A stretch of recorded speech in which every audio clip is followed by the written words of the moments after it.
who had been married to the same woman for 25 ghastly years, and sired 3 children, and so on.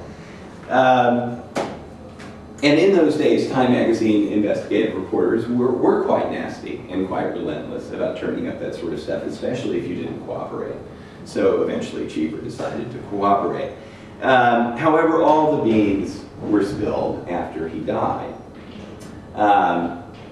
Susan, his daughter, was working on a memoir when her father was dying of cancer.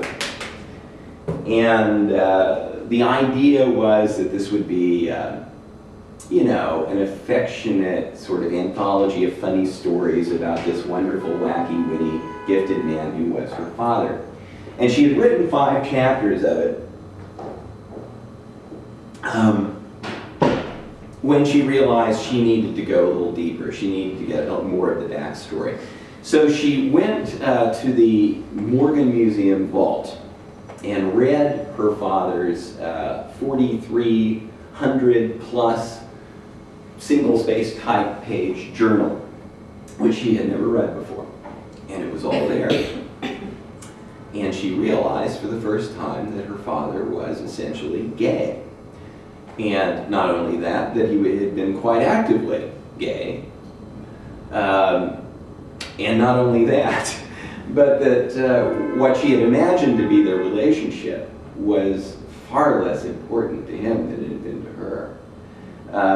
There are relatively few references to his children in that whole massive 4 linear foot journal, and those references tend to be a little bit on the scornful side. But Susan decided that, you know, if anyone's going to out my father, it's going to be me. And because she knew that there was a biography in the works by Scott Donaldson, and she knew that he knew about her father's secret life. So she published Home Before Dark in 1984, and it was just a bombshell among Cheever's old friends and neighbors in Westchester. They simply couldn't believe it. Arguably, Cheever's best friend in Westchester was this Goldwater Republican named Art Spear. And Art Spear was furious about Susan's book. He didn't believe it. He would not tolerate having it discussed in his presence. If his daughters would bring it up, he would say, "Oh, that's just Susie." Just didn't, no. 4 years later, the Letters of John Cheever came out, edited by his son Ben. And that included letters to lovers of both sexes, quite explicit letters to lovers of both sexes, and sort of confirmed the matter. But what it also did is it began to undermine the foundations of Cheever's reputation as this celebrant of sunlight, right? This wonderful, debonair, witty, kind, gracious man, because there's a lot of meanness in those letters. John Updike, for one, reviewed the Letters of John Cheever and was quite taken aback by the shockingly uncharitable things that Cheever was apt to write about Updike in private. You know, Cheever had never been anything but gracious and charming and debonair toward Updike. He had promoted his reputation at every turn. It was Cheever who nominated Updike for the American Academy of Arts and Letters. When Cheever was dying of cancer, he made a special trip to New York to appear on Dick Cavett with Updike and promote Rabbit is Rich. What Updike did not know, but found out, was that the next day, you know, he went home and he wrote a letter to his friend John Weaver saying, you know, John Updike has described erection so exhaustively that he's beginning to look like a big prick with a headpiece. You know, mean stuff, right? You know, it's just what's this? Finally, in 1991, a selection, about 5% of the journals was published, was serialized in the New Yorker, and published as a book. And that sort of put the kibosh on Cheever's celebrant of sunlight image. The journals are fascinating, especially to aspiring writers, because one aspect of the journals is you can look into the laboratory of Cheever's fiction, and of course they're beautifully written, but they're very dark. And it's one thing to be secretly bisexual, but to be such a self-loathing bisexual. Cheever was intensely homophobic. And you can imagine sort of internal conflicts that caused. So we imagine Cheever now sort of spinning in his grave, right? His literary reputation is, we hope, temporarily in eclipse. And all of his secrets have been exposed. All the secrets that he tried so hard to conceal, which caused him so much pain during his life. But I think that ultimately Cheever wanted that burden, even in death, to be lifted. And I have good reason to believe that. One of the last people I interviewed for my book was Cheever's oncologist, who was a man named Robert Schneider. And Schneider was kind of ducking me. He wasn't returning my calls. He was snotty, you know, when I did get him on the phone. And finally I got his cell phone number, and I ran him to ground while he was having lunch at a restaurant with a friend. And he said, "Well, obviously I can't talk to you now." Hung up on me.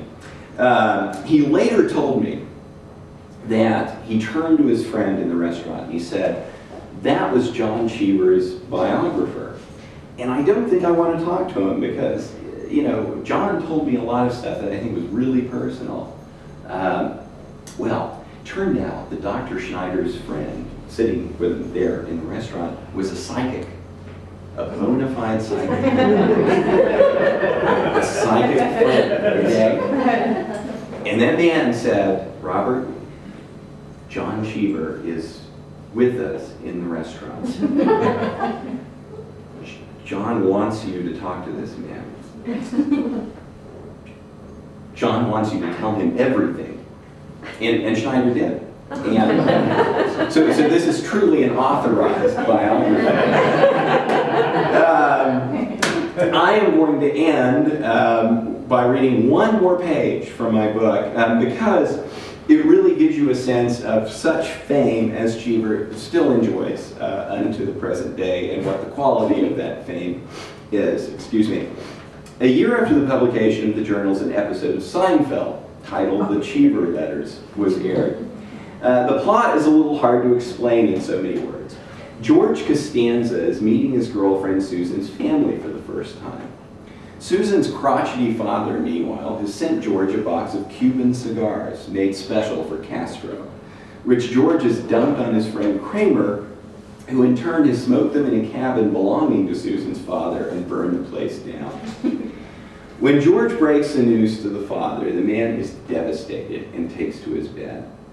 The next day, Jerry and George visit the apartment where Susan's family is gathered, and a doorman appears bearing a charred strongbox. "The only thing left from the remains of the fire," he says. Susan opens the box in front of Jerry, George, and the family, but not her father, who remains in bed. "Letters from John Cheever," she brightly announces, then reads one aloud. "Dear Henry," Susan's father, "last night with you was bliss. And I fear my orgasm has left me a cripple. I don't know how I shall ever get back to work. I love you madly, John." Amid general consternation, Susan's father shambles in from the bedroom. "The box! My letters! Give me that! Who told you to open this?" The man's grown son, bewildered and almost tearful, exclaims, "Dad, you and John Cheever?" "Yes," the man says defiantly. "Yes, he was the most wonderful person I ever know, and I loved him deeply." He turns to his wife, a waspy, sarcastic ice queen, "in a way you could never understand." Larry David, the show's writer and co-creator, explained that he'd used Cheever as the lover of Susan's father simply because, quote, "he was a well-known writer who was gay." That's it.